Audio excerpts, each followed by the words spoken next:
All right, the first thing we do is take off the screws holding the shroud. There's 4 screws. Then you take the 4 screws holding the controller, take those out.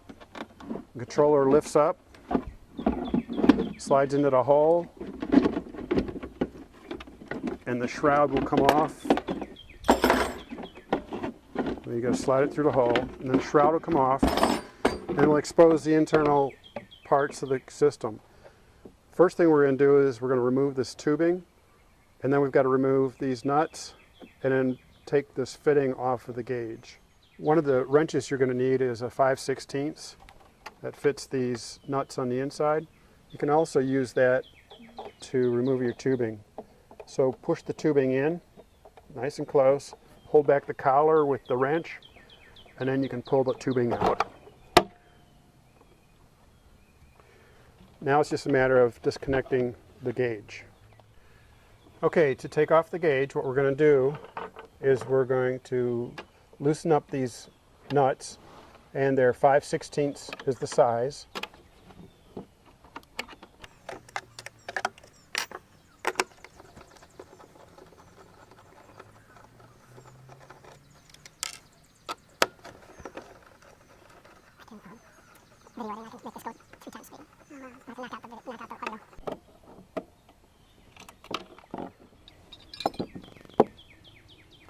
You can take a 5/8 wrench and hold back on the gauge. There's a little, it's square down there. 5/8 fits fairly well.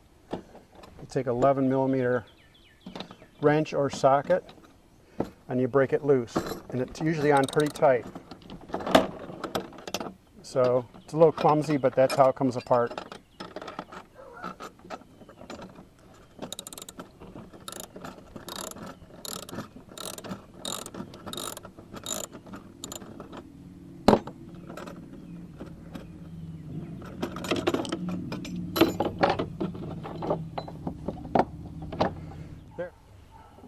Be sure to keep the fitting. The new gauge will be a new gauge, it'll have a new bracket, it'll have new nuts, but you want to keep the fitting.